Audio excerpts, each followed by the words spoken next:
me just check and make sure the webcast is. Yeah, I'm just gonna call them right now. Sure, it's easier to call them now. Oh, I think that.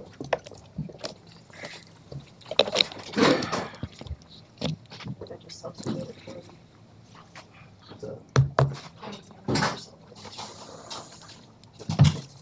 Hey there, it's me, Carol. So we're ready to start the webcast when you guys are. Okay, thanks.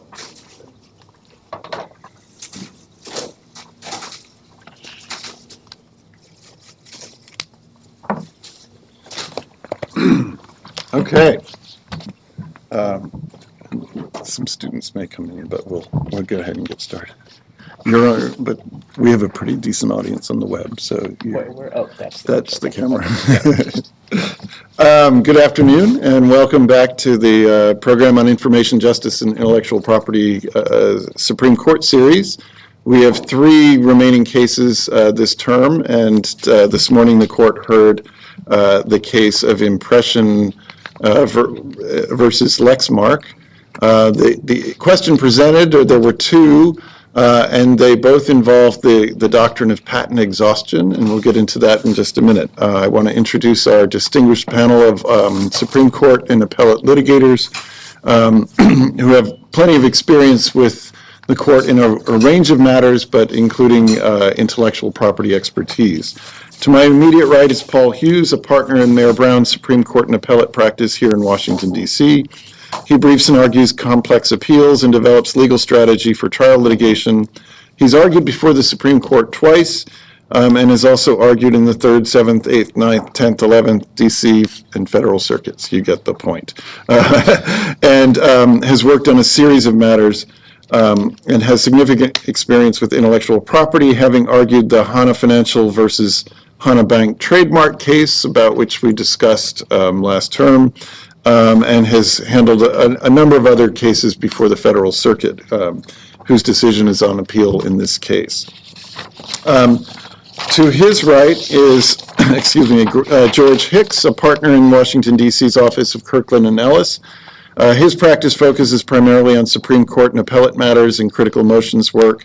He's written successful merit briefs in 5 cases before the Supreme Court, and also obtained successful summary dispositions in 2 other cases, and also has a wide range of appellate experience around the country.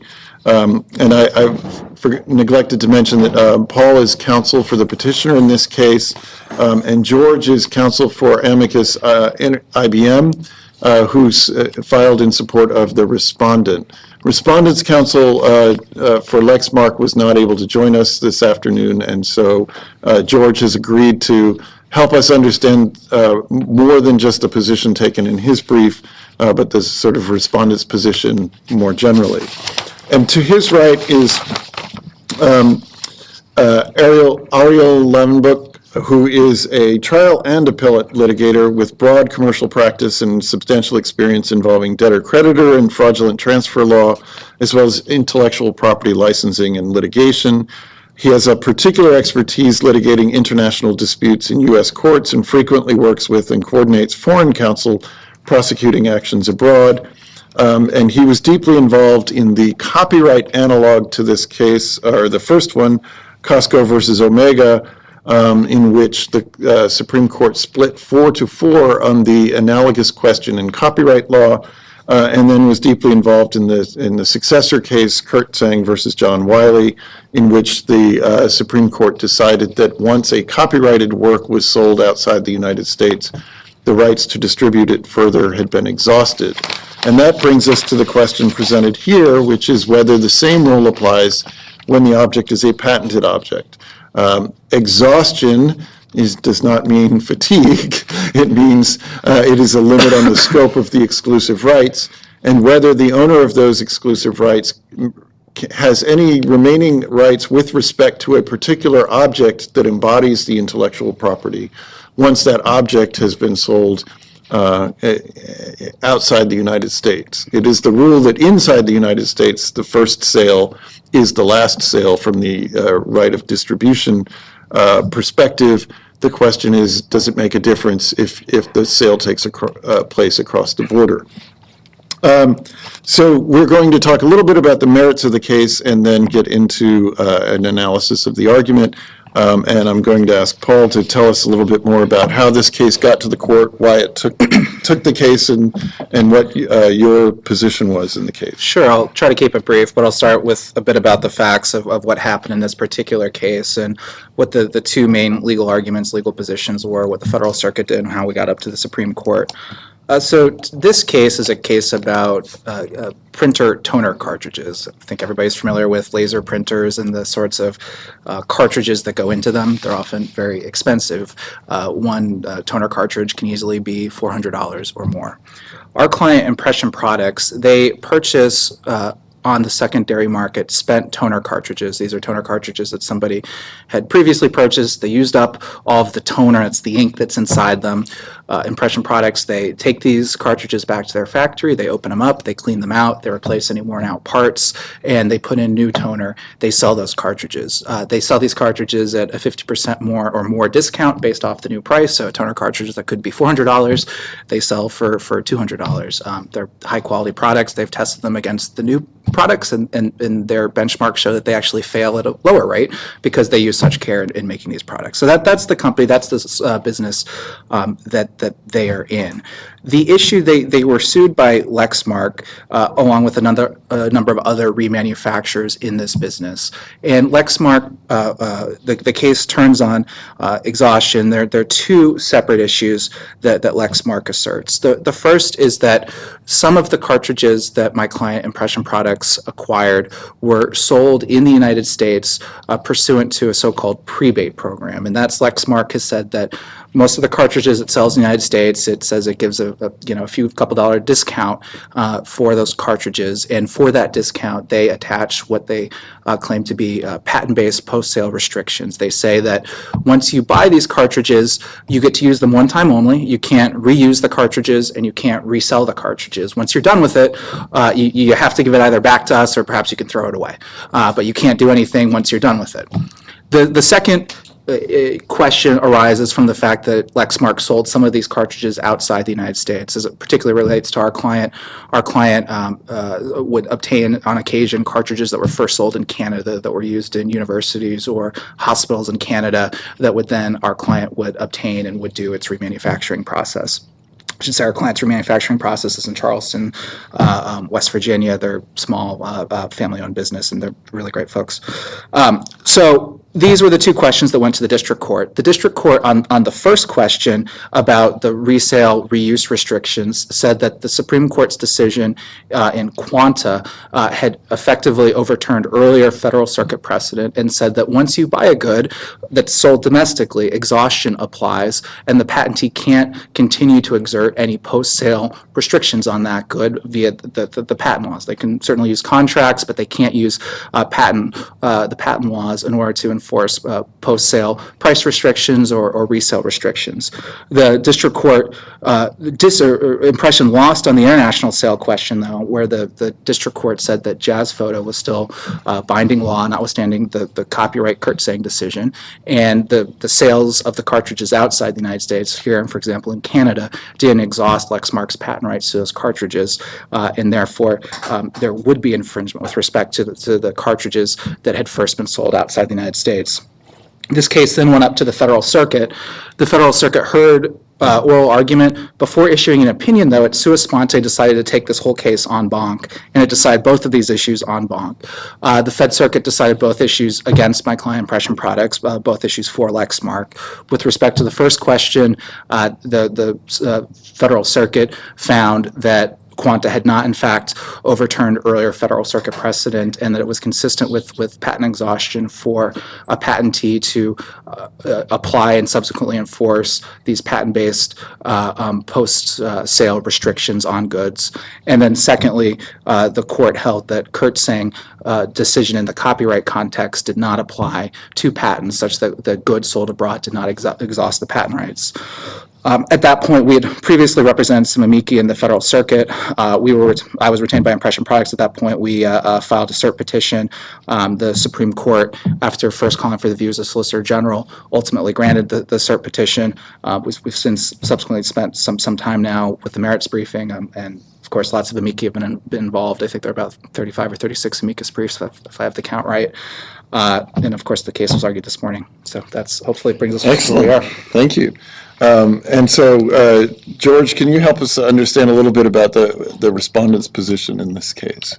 Sure. I'm happy to do so. I should sort of start with the caveat that the amicus that we did a brief for is IBM supporting Lexmark actually didn't take a position on the first question. We only addressed the second question. So I'll try to be a suitable proxy on the first question presented, but Paul can almost probably articulate their arguments better than I could, and then I can certainly speak to the second question. As I understand the arguments on the first question for Lexmark is the notion that yes, there is sort of a general rule about domestic patent exhaustion by which if a patentee authorizes a sale that extinguishes the rights that are attendant to a patent.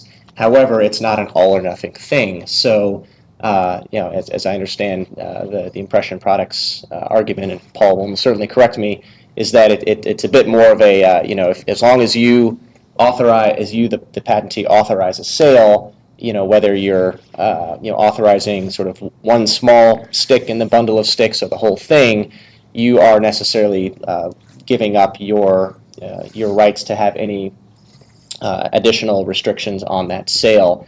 Whereas I believe Lexmark's argument is that you can actually subdivide that exhaustion so that if you as the patentee only want to give up a certain portion. If you want to put a particular restriction on a sale, a downstream sale, or something along those lines, you're not necessarily giving up your entire the entire bundle of sticks that goes along with that property right of the patent.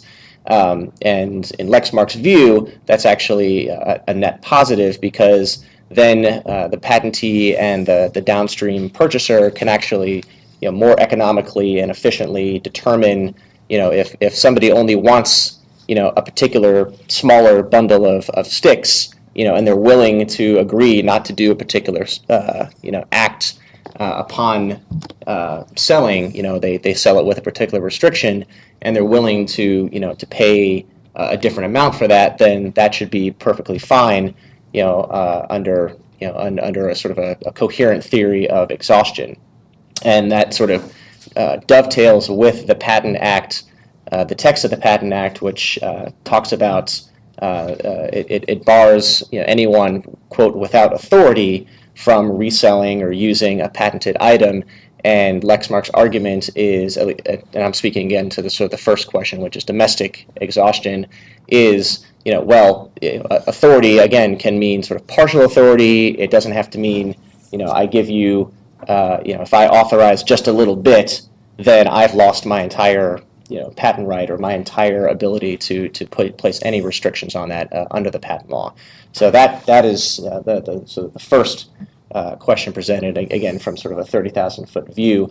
The second question presented, which goes towards international patent exhaustion, the argument for respondents, and I can speak a little bit more to my clients in this case, which is IBM, is the argument that unlike there are a number of different arguments, but I think the primary one is that unlike a copyright regime is actually largely standardized around the world because of a treaty, the Berne Convention, that makes it the case that if you have a copyright in the U.S., then you necessarily have almost exactly the same protections in pretty much every other country in the world, or pretty much every country where you might actually be looking to do something with that copyright. But that is not the case for patents. So patent law is actually very territorial. If you have a patent for a product in the U.S., that it says absolutely nothing about whether you have a patent in any other country. You actually have to go to that country, you have to apply for the patent, you have to get the patent, you have to enforce the patent, all under that country's own laws. And this has ramifications for a couple different reasons. So doctrinally, what that means is that whereas if you were to, the idea behind patent exhaustion, in a general sense, is that you, the patentee, receive a patent, and when you then authorize the sale of it, so directly or through a licensee or something like that, and you're getting money for it because that's the contract you set up, you're getting what is called the quote reward of the patent. And the idea is that once you get your reward, you then you no longer have a right to get that reward again. You've exhausted the patent. The problem now that works great in the U.S. context because you've got U.S. patent rights, but it doesn't work as well in the international context because you may not actually have any rights in another country. So that if you, the patentee, authorize a sale in another country and say you don't actually have a patent there, then once that item is sold in that country, and you basically have now given up your U.S. patent, but you haven't actually gotten much of a reward in the other country that is commensurate with your U.S. patent, because you may be selling it in a developing country where the purchasing power is much lower. Generally prices are just going to be a lot lower there, particularly for your product. It's not pricing in the patent reward, so the idea is that you, the patentee, are getting a much lower, if any, reward that does not match up to the reward that you'd be getting in the U.S. So there's sort of doctrinally not any basis for the exhaustion that you might have in the domestic context. And then, there are other, and I'll get into these later, I won't take too much long now, but there are other sort of policy and kind of practical problems with that in the sense that you then get into a situation where if the U.S. were to have international patent exhaustion, but say most European nations don't, which is generally the case right now, you could have a situation where a U.S. patentee sells something in another country, and it's that other country may have a different term of patents, different protection for patents, but simply by virtue of doing that, you have basically lost your U.S. patent rights. So that product can come flooding back into the U.S. In a way that the patentee is not really realizing the return of investment that it thought it was going to get in the first place. So ultimately it has a downstream effect on innovation. If the patentee decides simply not to sell in that foreign country, that's just hurting the people over in the foreign country who can't get the product anymore. So it has a lot of ramifications that don't match up with the same situation in domestic exhaustion. Interesting. And I should note on the internet, why do we have this dispute? Why didn't the parties get together and resolve it in the international context? We do have the trade agreement on trade-related aspects of intellectual property as part of the WTO agreement, and lots of things got internationalized in that agreement.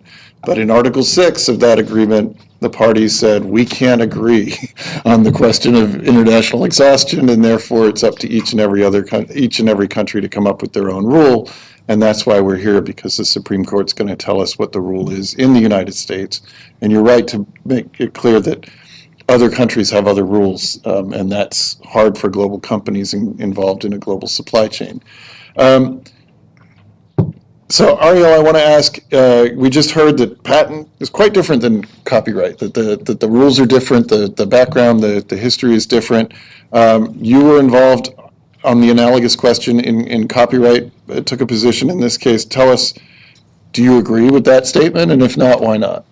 Yeah, I don't really think the question is whether patent and copyright are different. I think the question is whether there's reason to think that the rule for exhaustion should be different in the patent context than it is in the copyright context. And I think as a doctrinal matter, you can look back through Supreme Court precedent and see that the court has doubted whether there's a reason to have a difference with respect to exhaustion. So I think in the international context and trying to figure out whether there's reason to have a different rule, you can look to the justifications for the rule and then ask whether or not there's reasons to think of them differently in the international context. So, the classic justification given for having an exhaustion doctrine is the disfavor that's seen on restraints on the alienation of products. And this is something that, if you look back at Costco and at Kurtzing, Justice Breyer is, has always been quite concerned with, and he was quite concerned with that today, talking about the sort of common law disfavor given from Lord Cook coming to the future. And one of the points that Justice Breyer made at oral argument today, and you see it in the briefs on petitioner side of the case, is at common law, there was no reason to think differently with respect to whether or not a good was moving in one market or between different countries. A restraint on alienation is a restraint on alienation, and there's good reason to be concerned about them. So one of the things you see in a lot of the briefs on petitioner side is you see industry players, including the folks that I represented, product manufacturers and retailers, talking about the sort of practical problems they will face if you start having restraints on alienation. But the second sort of justification that's given for the exhaustion doctrine is this idea of ensuring that a patent holder gets a reward. And here is where perhaps, folks on my side see it a tad differently than the folks on George's side. I think, indisputably, a patent holder is entitled to a reward. The question is whether or not they're entitled to multiple rewards, or whether or not the reward that they're entitled to needs to be a reward that is specific to the U.S. patent. I mean, it is clearly the case that in order for the exhaustion rule to apply, there needs to be an authorized sale, which means that the U.S. patent holder had to decide to put their good into a market, and therefore they decided how much they wanted to get, and that's the reward. And the fact that they were paid that reward in Germany and not the United States is really neither here nor there. And in fact, I think one of the things that you'll see as you sort of dive into petitioner's position, and this didn't really come up today in oral argument, except in passing, is everybody would concede that there are places around the world where, for example, a patent holder may not be able to control whether or not their good enters the stream of commerce. So you may have a compulsory license that gives somebody in another country the ability to, to use the patent in that country and put something into the stream of commerce. The petitioner's view is that kind of sale, the sale of a good that came pursuant to a compulsory license, would not create exhaustion in the United States, in part because the reward that was given to the U.S. patent holder wasn't one of their choosing. And I think so. There are ways to kind of square the circle that the respondents put up in that regard. I think, ultimately, the question in the patent context is not dissimilar from the copyright context at this very basic level. The question is there reason to think that the patent laws exist to give patent holders the right to segment markets internationally? Because that's ultimately what they're saying that they need or want to do. And, there's nothing in the history of exhaustion, the history of the patent laws, or, frankly, the justifications today that suggest they should have some right to divide markets in a way that copyright holders don't, or frankly that any other property owner doesn't have.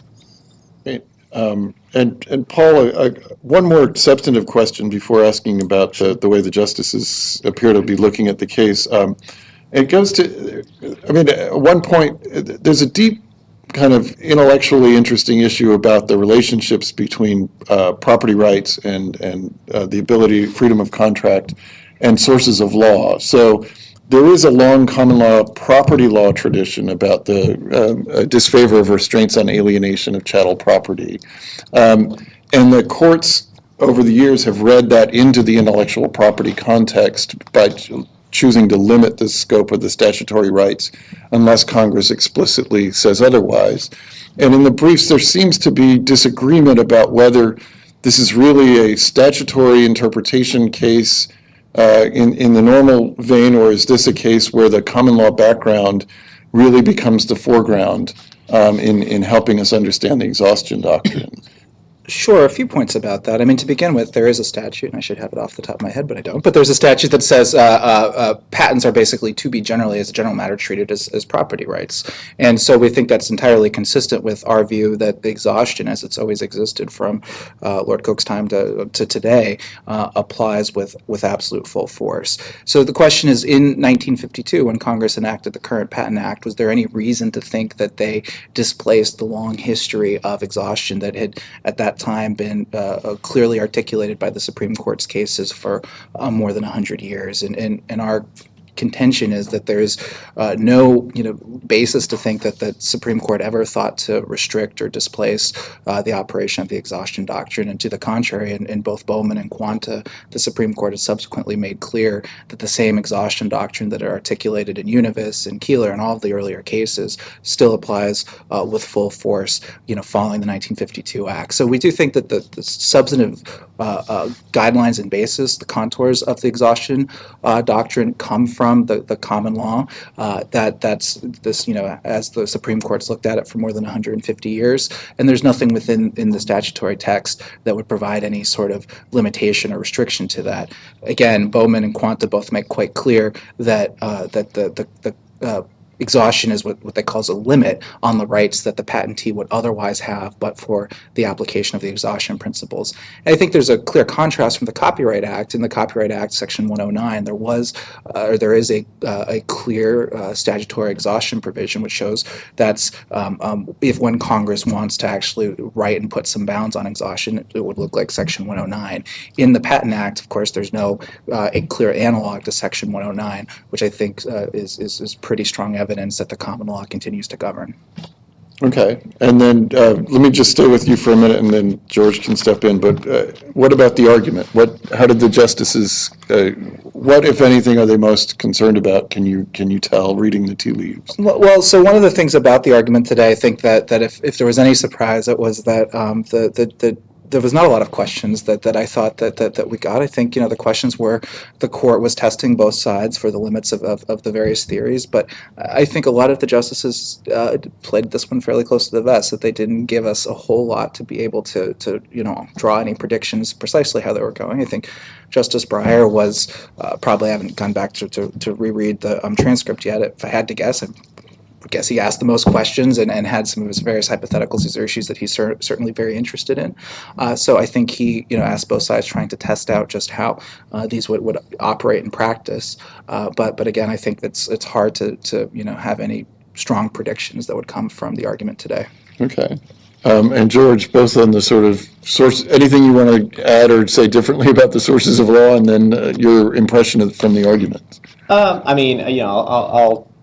I don't have much more to add, to Paul's very, very thorough, discussion on the sources of law. I mean, I was, aside from Lord Cook, there was a lot of discussion of the sources of law today in the argument. As I was looking through the transcript, I saw that there weren't a lot of questions for the petitioner, and I thought, oh, well, that's pretty good for the petitioner. See, it seems like he's really doing great. And then it seemed like there were even fewer questions for the respondent. So then I thought, oh, well, maybe that's pretty good for the respondent too. So I think that it's certainly a case where even just as we've been talking about today, this is it's not there's a lot of theory going on here, property right theory, patent law theory. We're talking about 400, 500-year-old common law. It's not something that is, easy to get your brain around. You can say, well, we've got a computer patents, and should it be patentable or not? There's a little bit more of a tangibility to that. Whereas, this is the kind of question, and they're two fairly distinct questions, even though they're both talking about patent exhaustion. And, I think the fact that there's a lot of ground to cover. There are a lot of different ways you can approach both of these questions on both sides of the issue, that I think it was a situation where the court really actually did want to hear what the advocates had to say, whether it was to either sort of narrow them down a particular path, or maybe just to sort of hear where could they be going with this. And so you did have a couple justices, Justice Breyer, Justice Kennedy, Justice Alito, the folks who actually have, thus far, more than the others, sort of taken a little bit more of an interest in patent law, asking questions, but really not with any, firm indication one way or another which way it come out. I mean, if I were a betting man, and I'm generally not, I don't even have an NCAA pool, it seemed to me like the petitioner might come out ahead on the first question and the respondent on the second, which I say only because I kind of think that was the way that it might have been coming in, and there wasn't much in the argument that sort of indicated that there was a quorum of justices that were inclined to move one way or the other. But again, it was a little hard to tell from not the hottest bench ever. Right, okay. Ariel, any other perspectives? The only thing I'd add is it's late in the term. This was the second case of the day. It's an incredibly complex case. I suppose it's not all that surprising that the justices may want to spend more time thinking about this after oral argument before they sort of figure out where they are. So yes, there's background here, given that there's quite a lot of invocation of Kurtzing. But having said that, I have no doubt that they'll look at this with some fresh eyes. I think I come out a little differently than George. I think in where things are likely to go on QP2, having reread Kurtzing recently, I was sort of heartened and almost a bit surprised at the fact that 6 justices endorsed a fairly broad view of what the common law was and then applied it in the international context. So I come into this case against the backdrop of wondering what would cause any of those 6 to see this differently. I didn't hear anything today that would suggest that they will do so, but we'll see. And maybe in terms of, is it, there are the theoretical questions and then there are the consequences question, right? What's at stake here? And there is this relationship between property rights and contract rights. So in the common law, there are some doctrines that limit the ability to use contracts to create de facto property rights. But when it comes to intellectual property licensing, the courts have been pretty liberal in allowing for licenses that effectively create certain kinds of post-sale restrictions. And so I guess I'm wondering whether we're just a question about where the equilibrium for future licensing negotiations will be, or are the stakes broader than that? Given the complexity of the globalized marketplace and especially globalized supply chains for consumer electronics, mobile phones, some of the other products that will be impacted one way or another by this decision, will the parties contract their way around whatever the courts say in this case?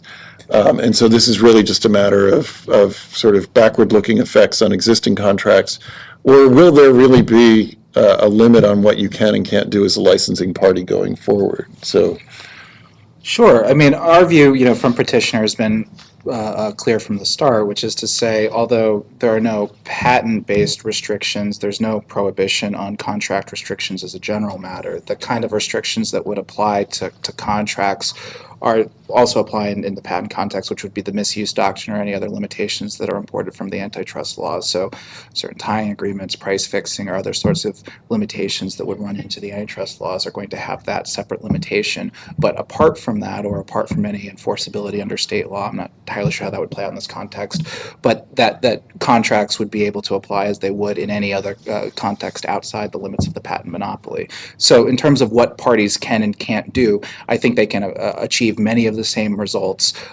via private contracts that they would like to achieve via patent. And this was something that the Chief Justice mentioned a few times. He asked, why couldn't you just obtain a contract or obtain a contract to do this?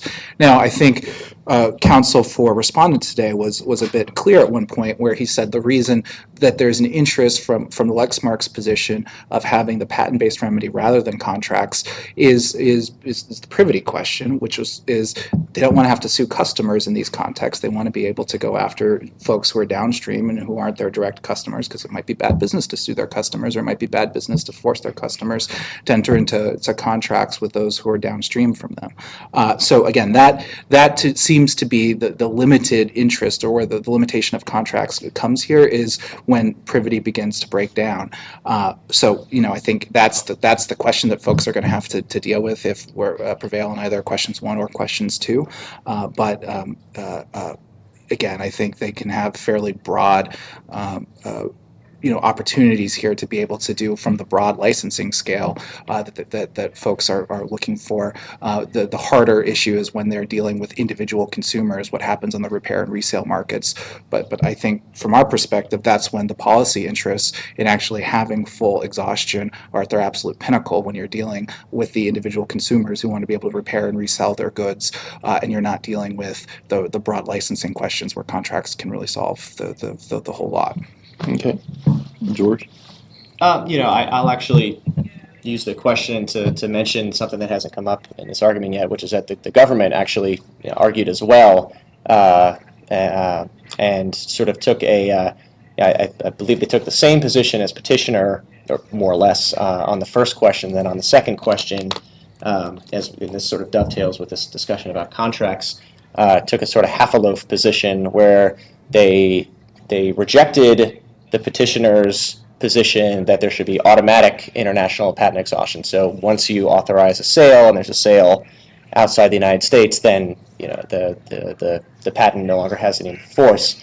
But the government then what they call presumptive international patent exhaustion, so that it would be the default rule around which patentees and the counterparties could contract. So every contract would then say, and we agree that if once you sell something outside the United States, it shall not operate to exhaust our U.S. patent right.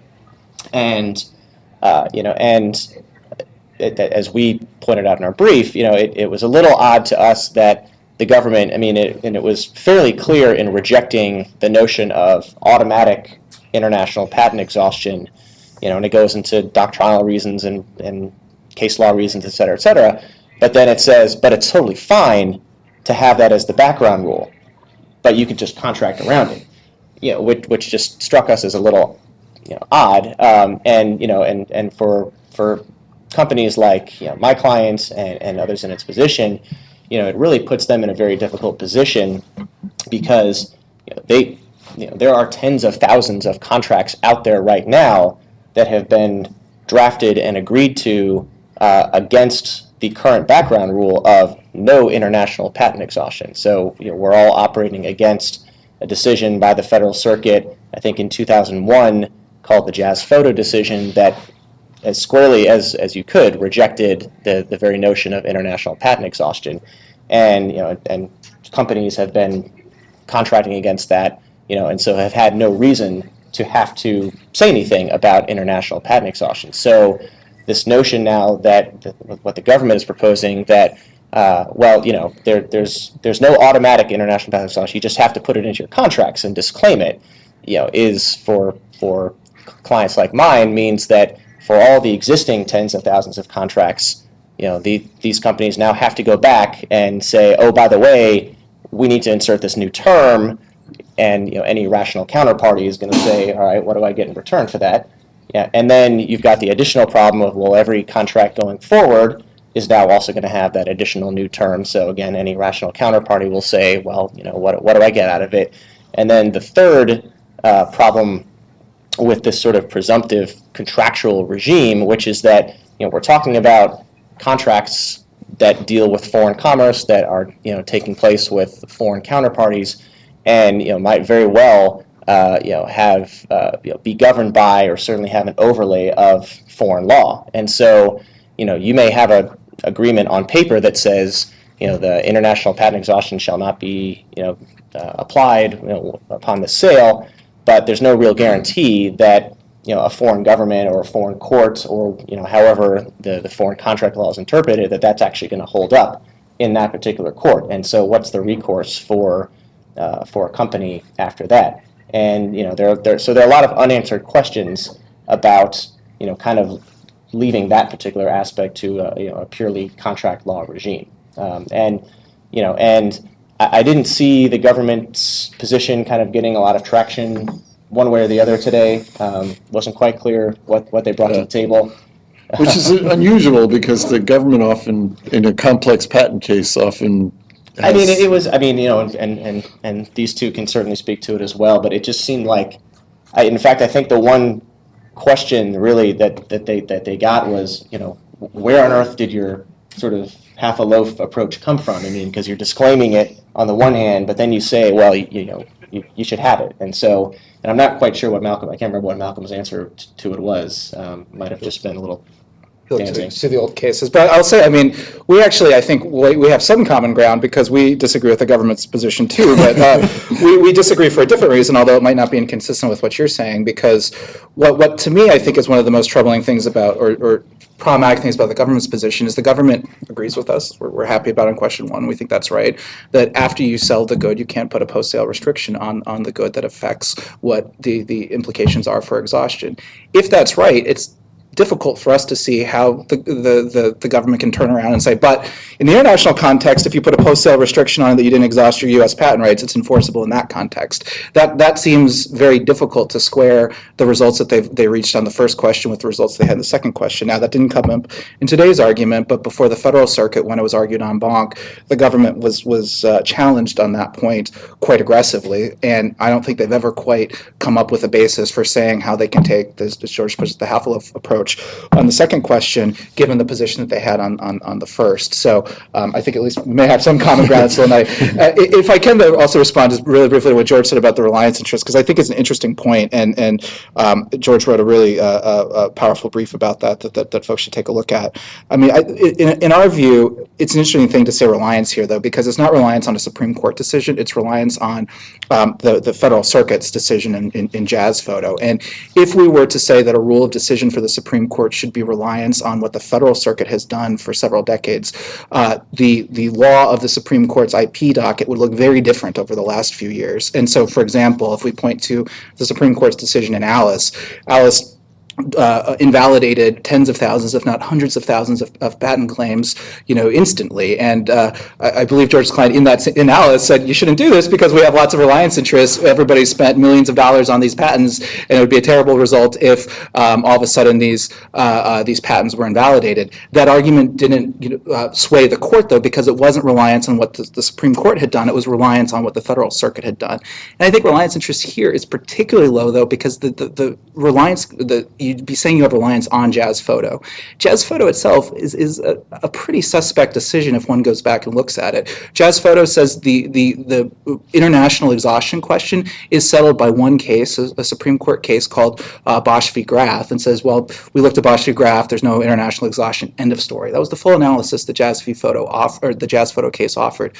As every commentator who's really looked at this has said, Bosch v. Graf doesn't settle this question because there was no authorized U.S. sale. So this argument that there's this edifice that's been emerged from 2001 to the present over 16 years from a Federal Circuit case that whatever one might think about international exhaustion doesn't do a pretty good job of defending it, I think it's hard to say that that's a basis for which if the Federal Circuit's law is wrong, that it should in fact stand. And the thing I would add to that is, I mean, at the time that the court took international exhaustion under the Copyright Act up in Costco, no court ever, anywhere, no district court, no circuit court, no one had ever held that the Copyright Act had international exhaustion. So when the respondents in that case said there are a lot of reliance interests here, they meant it, and people had good reason to think that there was no international exhaustion in the copyright context. All the commentators said it, Nimmer said it. It had really never been questioned until this issue came up in front of the court in Costco and then in Kurtzing, and Justice Breyer's opinion for the court notes that, well, we still got to get the law right, and it may well be that people doubted these things, and,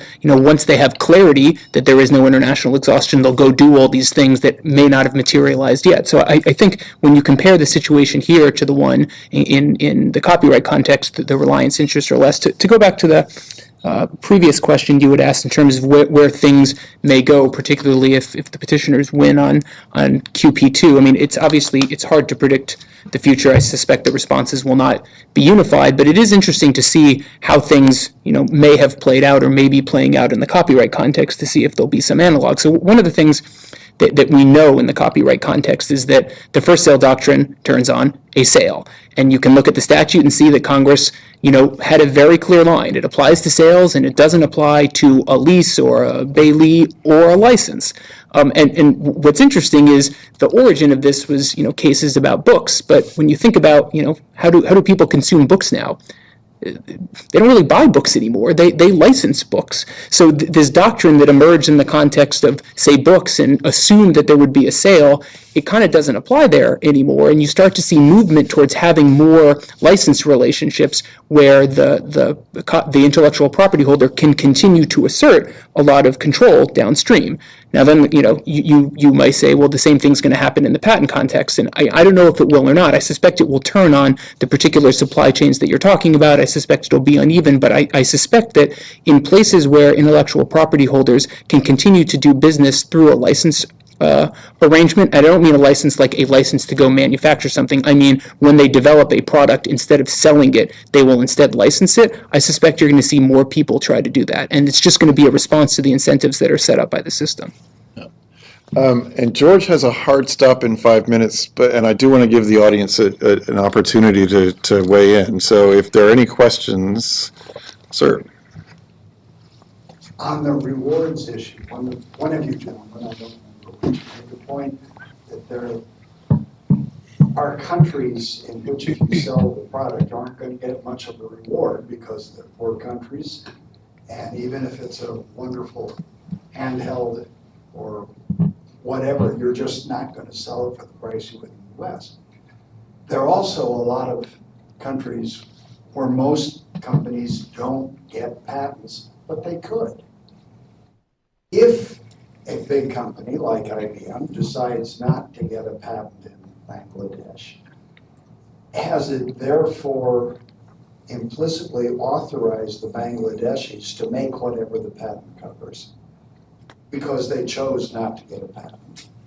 And once they have chosen not to get a patent, does that mean if the Bangladeshis make it, they can sell it in the US? Sure. I guess, first of all, and I probably should have said this earlier, when I'm speaking up here, I'm not speaking for IBM, but when it gets into, things IBM could do in other countries, I just want to make that clear. But, yeah, if I understand your hypothetical, I don't think that there would be I don't know if that would actually be, if there would be any authorization to, use, sell, manufacture in, say, Bangladesh that would trigger, the exhaustion in that circumstance. I guess if, I guess your premise is that sort of by not seeking a patent because, that there's just not good patent protection or, it's just a fool's errand or something like that, that they're therefore granting, I guess, is that they'd be granting a license or sort of authorizing something? Authorizing it to be made in Bangladesh. And once you've authorized it to be made in Bangladesh, can you sell in the US? Because I think that, I'm not sure, well, I think, yeah, but I think that you could, I'm not sure where you could draw a principled line, between, when is there not an authorization? If an authorization normally requires an authorization, but now we're saying an authorization doesn't actually require an authorization, and then you have to get into, well, what was your motive behind not authorizing? I think that, it would get tied up at the premise, which is to say that it wouldn't sort of trigger any exhaustion because, and certainly I think that if you, had a case in a United States court, I think the court would be hard pressed to find that there was, some sort of implicit authorization when there was actually, a refusal to authorize. Or at least a waiver of the ability to not authorize.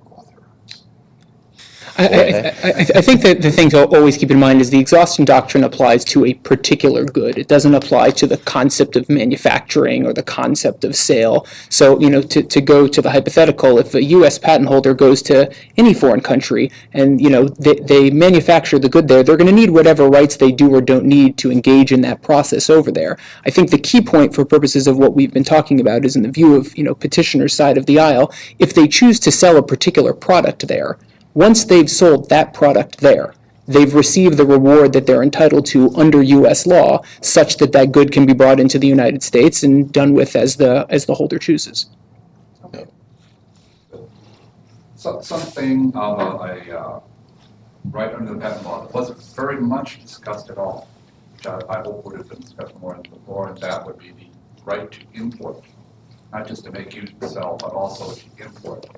Now the right to import is affected by a authorized sale internationally. This is sort of the parallel import, great import kind of question. Another question, I myself am not exactly sure. Under any patent intellectual property rights, is there a right to control the export? Or is that something that just is not considered one of the package of rights?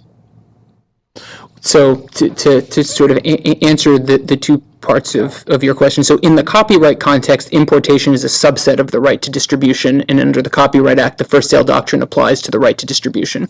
The Patent Act works a little differently, and the approach to the case is therefore a little different. So Section 274 talks about what is an infringement and includes make, use, sell, or import. Okay, but under petitioner's view of the law, once a good has been sold, once there's been an authorized sale of a good, that particular good passes outside the scope of the patent laws, and therefore no part of 274 applies, neither the make, the use, the sale, nor the import part. So that is the understanding as to how this whole sort of system works from the view of petitioner.